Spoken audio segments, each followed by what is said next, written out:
Hi Ruby and Sigrid and Agnes. Well, today, after a little bit of a rest, Grandma is going to read a chapter from this book that I mentioned to you that used to belong to Auntie Linda. One day, Millie Molly Mandy was invited to go for a little visit to an old school friend of Mother's who lived in a nearby town.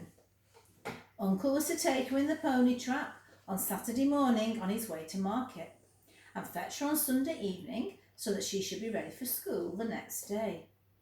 So Millie Molly Mandy would spend one whole night away from home. She was very excited about it. But just a day or two before she was to go, Mother received a letter from her friend to say that she was very sorry, but she couldn't have Millie Molly Mandy to stay after all, as her son and his wife had come unexpectedly to pay her a visit. Millie Molly Mandy tried very hard not to feel dreadfully disappointed, for she'd never been away from home by herself before, and she'd been looking forward to it so much. Never mind, Millie Molly Mandy, said Mother when Saturday morning arrived, and Millie Molly Mandy came down to breakfast looking rather solemn. There are nice things happening all the time, said Mother, if you keep your eyes open to see them. Millie Molly Mandy said, yes, Mother, in a small voice, as she took her seat, though it didn't seem just then as if anything could possibly happen as nice as going away for the weekend. But while Father and Mother, Grandad and Grandma, and Uncle and Auntie and Millie Molly Mandy were at breakfast, Mrs. Moggs, who was Susan's mother, came round in a great hurry without a hat, and Mrs. Moggs told them how some friends who had to go to the town on business had offered her a seat in their gig. That's like a little cart that runs behind a horse.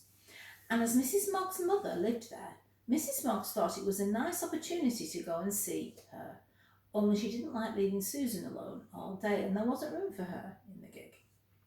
Mr. Moggs, would be out to work, so he couldn't look after Susan. So Millie Molly Mandy's mother said, let her come round here, Mrs. Moggs. Millie Molly Mandy would love to have her, and I don't suppose she'll be back till late, so she'd better spend the night here too. Millie Molly Mandy was very pleased, and Mrs. Moggs thanked them very much indeed, and they all wished Mrs. Moggs a nice trip. And then Mrs. Moggs ran back home to get ready. Where will Susan sleep? In the spare room, asked Millie Molly Mandy, hurrying to finish her breakfast. I think so, said Mother, and you'd better sleep there too to keep her company.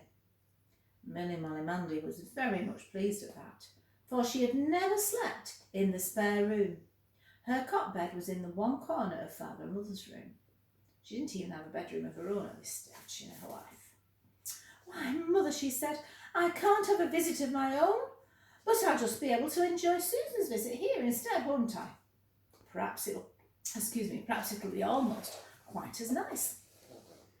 She helped to wash up the breakfast things and to make the spare room bed and to dust. And then she was just looking out of the window thinking how nice it would be for Susan to wake up in the morning with a new view outside, when what did she see but Susan herself, walking along the road with a basket on one arm and her coat on the other. So she ran down to the gate to welcome Susan. And though Millie Molly Mandy and Susan met almost every day, and very often spent a long time together, somehow it felt so different to think that Susan was going to stay the night with Millie Molly Mandy, and they were really pleased about it. Millie Molly Mandy took Susan to see Mother, and then they went up to the spare room to unpack Susan's basket. They put her nightgown and brush and comb and toothbrush and slippers in their proper places, and decided which sides of the bed, because it was a double bed, they were going to sleep on, and they found each wanted the side that the other one didn't, so that was great. Though, of course, Millie Molly Mandy would have given Susan her first choice anyway. Then Millie Molly Mandy showed Susan around the room and let her admire the fat silk pin cushion on the dressing table, and the hair tidy that Auntie had painted, and the ornaments on the chest of drawers, the china dogs with the rough-feeling coats, and the little girl with the china lace skirt. And if you want to have a look, you can see here the bedroom, the spare bedroom and the big bed where Millie, Molly, Mandy and Susan are going to sleep the night. And on this page, you can see the little, what is it? A little girl with a china lace skirt and one of the dogs, the china dogs. And while they were looking at the bracelet that Father had made for Mother before they were married, Auntie came running up to say Uncle was just going to drive to market and they might go with him if they were quick. So they scrambled into their coats and hats, and Millie, Molly, Mandy ran to ask Mother in a whisper if she might take a penny from her money box to spend in town. Soon they were sitting up close together beside Uncle in the high pony trap, while the little brown pony, whose name was Twinkletoes, trotted briskly along the white road. Susan hadn't been for many drives. Millie, Molly, Mandy often went, but she enjoyed this one a bit more than usual because Susan was so interested in everything that they passed along the way. Billy Blunt was whipping a top outside his father's corn shop as they drove through the village. They waved to him and he waved back. A little further on, Miss Muggins's niece, Jilly, was wheeling her doll's pram along the pavement and called out, "Hello, you two!" And they said hello back. And then they drove along a road through cornfields where the little green blades of wheat were busy growing up to make big loaves of bread, which is why you must never interrupt them by walking in the corn, even if you see a poppy and you fancy picking it. When they came to the town, there were crowds of people everywhere, shouting about the things they had to sell, and Millie, Molly, Mandy and Susan followed Uncle about the marketplace, looking at all the stalls of fruit, sweets, books, fish and clothes, and hundreds of other things. Millie, Molly, Mandy spent her penny on a big yellow sugar stick for Susan, who broke it carefully in half and gave Millie, Molly, Mandy half back.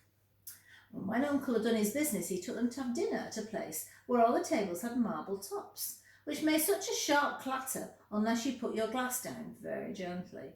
There were crowds of people eating at other tables around about, and a lot of talking and clattering of cups and plates. It was very exciting. Susan was having a splendid holiday. When they'd finished, Uncle paid the bill and led the way back to where Twinkletoes the pony was waiting patiently, munching in his snub nose bag. And off they drove again, flippity-cloppity, clippity-cloppity, with Uncle's parcels stowed underneath the seat. When they got home, it did seem rather strange for Millie, Molly, Mandy and Susan to go straight past the Moggs' cottage and not have to stop and say goodbye to each other, because they just went straight to Millie, Molly, Mandy's cottage. And when bedtime drew near, they had their bath together just as if they were sisters. And then Millie, Molly, Mandy in a red dressing gown and Susan in Grandma's red shawl sat in front of the fire on little stools, with Toby the dog on one side and Topsy the cat on the other, while Mother made them each a lid potato for their suppers. Now, in case you're wondering what that is, I'll tell you. First, Mother took 2 well-baked potatoes out of the oven. Then she nearly cut the tops off them, but not quite. And then she scooped all the potato out of the skins and mashed it up with a little salt and pepper and a lot of butter. And then she pushed it back into the 2 potato skins and shut the tops like little lids. Rachel's nodding her head at that. She probably thinks it's a good thing we could have for dinner one day. Then Millie, Molly, Mandy and Susan were given a mug of milk and a plate of bread and butter and one of the nice warm lid potatoes. And they opened the potato lids and ate out the middles with a spoon. They did enjoy their suppers. And when the last bit was gone, Mother said, "Now you two, I've put a candle in your room and I'll be up to fetch it in 10 minutes. So Millie, Molly, Mandy and Susan kissed goodnight to Father and Mother, Grandma and Grandad, Uncle and Auntie, and stroked Toby the dog and Topsy the cat. And then they went upstairs to bed, hopping and skipping all the way because they were so pleased that they were going to have a sleepover in the spare room. And next day, when Mrs. Moggs came round to tell how she'd enjoyed her trip and to fetch Susan, Millie, Molly, Mandy said, "Oh, thank you very much indeed, Mrs. Moggs, for Susan's visit. I've really enjoyed it."